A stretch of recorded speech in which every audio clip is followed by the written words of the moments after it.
Bienvenidos, hoy vamos a meternos de lleno en una pieza, la verdad es que muy singular del patrimonio industrial y también cultural canario, los molinos de viento que se conocen como Sistema Romero. Así es. Y para guiarnos un poco, tenemos como base un artículo académico muy detallado del doctor arquitecto Víctor Manuel Cabrera García, que nos da bastante luz sobre estas estructuras tan particulares. Y nuestra misión aquí es, por un lado, entender qué hace tan especiales a estos molinos, por qué son importantes más allá de moler grano, claro. Claro. Y por otro lado, abordar algo que llama la atención, que no estén reconocidos oficialmente. Porque fíjate, en Canarias hay molinos que son bien de interés cultural, los famosos BIC, Ujú. como los tipo torre, esos tan robustos, o los Las Molinas. Pero curiosamente, los del sistema Romero, y también otros, los sistema Ortega, que son muy diferentes a otros de las islas y de la península, pues no tienen esa protección. A ver, ¿cómo se explica esto? Vamos a intentar desgranarlo. Bueno, es que es fundamental ponerlos en contexto, ¿sabes? No son solo edificios viejos y ya está. Claro. Estos molinos son testigos. Testigos materiales de cómo ha evolucionado la tecnología, la cultura, incluso la etnografía aquí en Canarias. Son el resultado de adaptarse, de una forma muy ingeniosa, al entorno y a lo que necesitaba la gente en ese momento. Pero tengo entendido que su situación ahora mismo es complicada, ¿no? Exactamente. El problema es que no se han estudiado a fondo, no hay un inventario como Dios manda, y sobre todo el abandono. Uf, El abandono entiesta a muchos es una amenaza muy seria para los pocos que quedan. Y a menudo lo que ves hoy son, esqueletos, estructuras viejas, casi ruinas. entendido. Pues vamos a ello. Entremos en el sistema Romero. ¿De dónde salen, cuándo y dónde aparecen? Pues mira, su origen está en Gran Canaria, concretamente en la zona de Gáldar, y surgen ahí a caballo entre finales del siglo XIX y principios del XX. Ajá. Y la autoría se le atribuye a un tal don Manuel Romero e hijos, que eran carpinteros de Ribera. Y esto ya nos da una pista, ¿eh? La madera es clave en su diseño. Has dicho que son distintos. ¿Qué es lo que los hace diferentes? Si los comparamos, por ejemplo, con las Molinas, que eso sí son BIC. Pues la innovación principal, y es una adaptación súper inteligente para el viento de aquí, es que tienen una cola de madera fija. Una cola. Sí, una especie de timón grande pegado a la torre. Y esto permite que las aspas, el rotor, se orienten solas, de forma automática, digamos, hacia donde sopla el viento. ¡Anda! Orientación automática a finales del 19. Eso suena avanzado para ser algo tradicional. Lo era, lo era. Y es curioso porque parece que la idea se inspira un poco en los molinos estos americanos, los de las películas del oeste, ¿sabes? Ah, sí, los metálicos para sacar agua. Esos mismos. Pues parece que se adaptó esa idea, pero con materiales de aquí, con madera, y para otra cosa, para moler grano. Un ejemplo genial de adaptar tecnología de fuera. Muy interesante esa conexión, sí. Entonces, si tuviéramos que hacer un retrato robot de un molino sistema Romero, ¿cómo sería? A ver, imagina primero la base. Un edificio normalmente rectangular, de una sola planta. Muros anchos, de mampostería, con piedra de aquí, ¿sabes? Ujú. Y encima de ese edificio, lo más llamativo, una torre cuadrada toda de madera. Ujú. Y esa torre es la que gira. Vale. Y esa torre sujeta las aspas, el rotor, que suele tener 6 aspas trapezoidales, que podían llevar lona, como los molinos de toda la vida, o a veces en algunas variantes como el sistema Ortega, eran palas de madera. ¿Y la maquinaria? Ah, y eso es crucial, y define al romero. Toda la maquinaria para moler está dentro del edificio de abajo, metida en la base de la torre de madera. Hablemos un poco más de ese edificio de piedra. ¿Una planta? ¿Eran muy grandes? ¿Tenían un tamaño estándar? Bueno, había variaciones, claro. Dependía de quién lo hiciera y para qué. Pero por dentro, lo normal era unos 5,5 metros por 4,5, más o menos. Ujú. Y de alto, pues unos 3 metros, 3,5. Era un espacio de trabajo, funcional. ¿Y su función era solo para la maquinaria y el trabajo? Principalmente sí. Ahí se molía, se manejaba el grano, se recogía la harina o el gofio. Era el taller del molinero, básicamente. Vale. En eso se parece a otros sistemas como las Molinas o el Ortega. La gran diferencia, como te decía, es dónde estaba esa maquinaria, metida en la base de la torre que gira, pero dentro del edificio. Entendido. Esto es igual en las Molinas, pero distinto del Ortega, que podía tenerla organizada de otra forma. Y ponerla dentro, pues seguramente protegía más los mecanismos y era más cómodo para trabajar. Claro, lógico. Ahora, Esa torre de madera, es que es lo que más llama la atención, ¿no? Sin duda. La torre es el corazón, el eje que conecta las aspas que cogen el viento arriba con las piedras de moler que están abajo. ¿Y cómo la construían? Porque siendo de madera y teniendo que girar y aguantar las aspas, imagino que la carpintería era importante. Importantísima. Son torres cuadradas, ¿eh? De lado, pues 1,20 m, 1,5 m. Y de alto, pues varía, entre 6 y 9 metros en total. Ujú.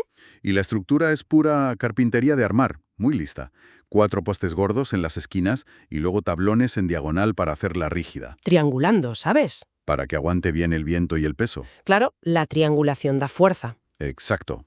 Y piezas atravesadas también. Y las uniones, pues, de caja y espiga, lo tradicional.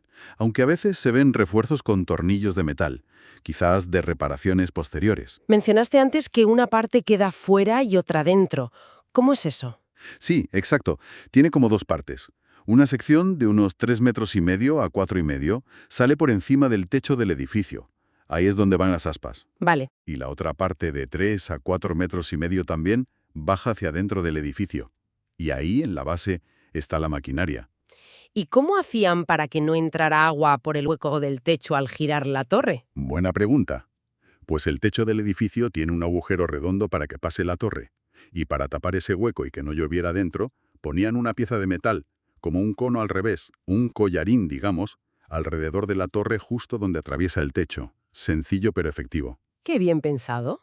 Vale, pasemos al rotor, a las alas que mueven todo esto. Pues su función es obvia, coger la fuerza del viento. Las aspas giran y transmiten ese movimiento por un eje a la maquinaria. ¿Y cómo eran esas aspas? ¿Como las de otros molinos canarios? Generalmente eran 6. Y la forma trapezoidal. Sí, recuerdo mucho las de los molinos tipo torre, los de piedra. Ajá. Cada aspa tiene como un esqueleto de madera. Unos palos largos, los largueros, y otros más cortos atravesados, las teleras, que le dan la forma y sujetan, bueno, la superficie que recoge el viento. Y eran muy grandes. Pues solían medir unos 3 metros de largo, y de ancho en la punta como 1,60 m. Y para darle rigidez, las puntas de las aspas se unían entre sí con cables tensos, y también se unían con cables al eje del centro. Antes dijiste que podían llevar lona. Era una lona fija. No, no. Y esa es otra cosa importante para manejarlos. La lona, la tela, no era fija. Se podía plegar o desplegar sobre la madera de cada aspa. Ah, claro. Y eso era fundamental, porque así el molinero ajustaba cuánta vela ponía. Si hacía mucho viento, recogía tela para que no se rompiera nada y controlar la velocidad. Si hacía poco viento, desplegaba toda la tela para aprovecharlo al máximo. Era un sistema manual para regularlo. Imprescindible. Entiendo. Entonces, tenemos el edificio, la torre de madera que gira, el rotor ajustable. Llegamos al corazón mecánico, la maquinaria de moler. Exacto. Y como dijimos, una seña de identidad del sistema Romero es que está dentro del edificio, abajo, en la base de la torre de madera. ¿Y qué había ahí exactamente? ¿Cómo molía? Pues lo principal son 2 piedras grandes, las muelas, cilindros normalmente de piedra volcánica porosa, una encima de la otra. Sí. La de abajo, la solera, está quieta, y la de arriba, la volandera, es la que gira. Y el roce entre las dos es lo que muele el grano. ¿Y cómo llegaba el grano ahí? Pues hay una tolva, como un embudo grande, donde se echa el grano, y una canaleja, un conducto, que lo lleva hasta un agujero en el centro de la piedra de arriba. Vale, ¿y cómo conseguían que el viento en las aspas hiciera girar esa piedra de arriba? Ah, aquí está la ingeniería de la transmisión. Y aquí se ve otra vez la habilidad de estos carpinteros mecánicos. El reto es cambiar el giro del eje principal de las aspas, que es casi horizontal. Bueno, un poco inclinado hacia arriba. Sí. Y convertirlo en un giro horizontal para la piedra que muele. Cambiar la dirección de la fuerza, digamos. ¿Y cómo lo hacían? Pues con engranajes, normalmente de madera también. El eje de las aspas se conecta a una rueda dentada vertical muy grande, que se llama rueda catalina. Rueda catalina. Eso es, y esa rueda engrana con un piñón vertical más pequeño, que en vez de dientes tiene como barrotes. Se llama linterna. ¿Linterna? Curioso. Sí, y la linterna está puesta en un eje vertical que pasa por la piedra de abajo, la fija, y se engancha a la piedra de arriba, la móvil, y la hace girar. Imagínatelo como las marchas de una bici muy grande y rústica, pero para moler. Escondían como una armonía en sus formas. Pues sí, precisamente. Y esto es algo que a lo mejor no te esperas en algo tan, bueno, tan utilitario, tan del campo. Pero el análisis de las proporciones dice que la forma general del molino sistema Romero se acerca mucho a reglas clásicas de composición visual, como la ley de tercios. La de los fotógrafos y pintores, dividir en 9 partes iguales. Esa misma, que viene del Renacimiento. Por ejemplo, parece que el lado de la torre cuadrada de madera mide más o menos 1/3 de lo que mide de alto el edificio de abajo. Anda, Y más llamativo aún, la relación entre la altura de la torre que sobresale y la altura total del edificio. Parece que en muchos casos se acerca a la sección áurea, la proporción dorada. Vaya, eso sí que no me lo esperaba en un molino. ¿Y las aspas también seguían alguna proporción? pues visualmente el diámetro total con las aspas abiertas suele ocupar como 2/3 de la altura total del molino, edificio más torre. O sea que sí, parece que había una búsqueda consciente o a lo mejor intuitiva, de equilibrio, de belleza incluso. Entonces era como una mezcla de ingeniería popular y sensibilidad artística. Podría verse así, sí. Es fascinante pensar que estos artesanos, mientras resolvían problemas técnicos, también usaban principios de composición que consideramos cultos. Claro, como dice el autor, son aproximaciones, ¿eh? Claro, no sería exacto. No es matemático.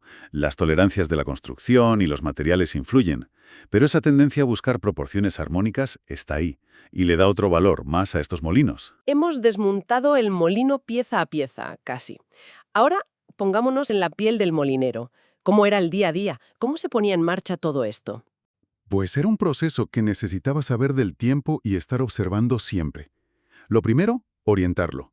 Aunque la cola ayudaba a mantenerlo encarado al viento, muchas veces el molinero tenía que hacer una orientación inicial a mano. Ah, ¿cómo? Usaba un palo largo, un timón, que estaba enganchado a la base de la torre de madera, y podía llegar a él desde fuera, caminando por el techo plano del edificio.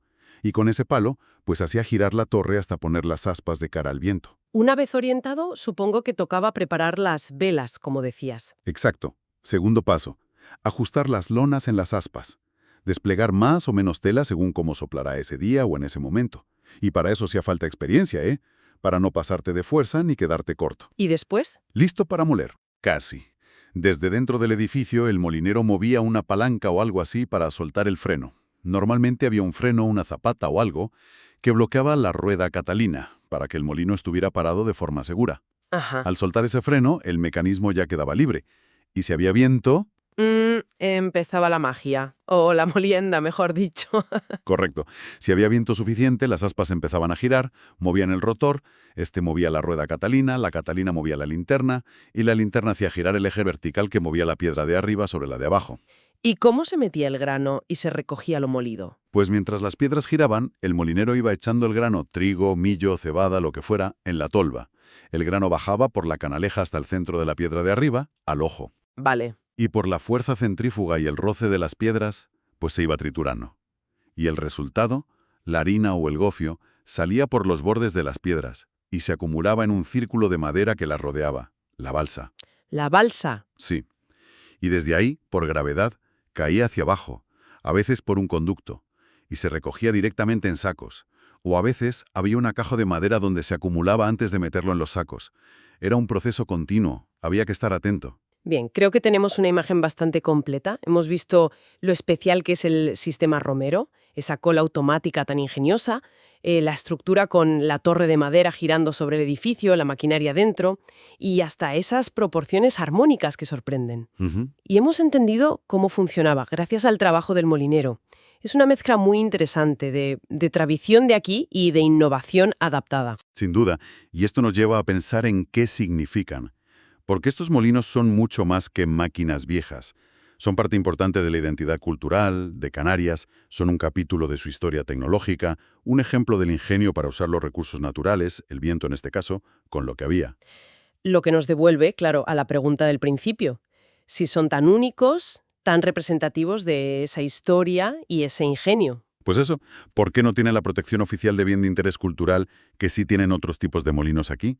Es la gran paradoja. Sí. Tienes estructuras con un valor histórico, arquitectónico, etnográfico clarísimo, reconocidas como únicas en España, y no tiene la máxima protección. Y esto preocupa mucho, sobre todo viendo cómo están ahora, ¿eh? Claro. El abandono de décadas, el deterioro, es urgente estudiarlos bien, catalogarlos y sobre todo hacer algo para conservarlos y ponerlos en valor. De verdad que es urgente. La verdad es que es una situación que da que pensar. Ver cómo una solución técnica local, que adaptó ideas de fuera de forma inteligente, creó algo único. Ujú. Y que ahora justamente eso que los hace valiosos, su singularidad, está en peligro de desaparecer, casi sin dejar rastro físico, por falta de reconocimiento y de cuidado. Es un aviso, ¿no?, de cómo podemos perder trozos de nuestro patrimonio técnico e histórico si no nos movemos. Nos deja pensando, sí. Y quizá la reflexión final para quien nos escucha debería ir un poco más allá de las declaraciones oficiales del BIC. ¿Cómo podemos nosotros, como sociedad, aprender a valorar estas ingenierías del pasado? Ujú. Hay formas de volver a conectar con ellas, quizá de buscarles usos nuevos que sean compatibles antes de que solo sean una nota al pie en estudios como el que hemos comentado. Y, abriendo un poco el foco, cuántos otros tesoros técnicos olvidados, a lo mejor más pequeños pero igual de ingeniosos, pueden estar ahí escondidos en nuestros paisajes o en la memoria, esperando que los redescubramos y los valoremos por lo que son.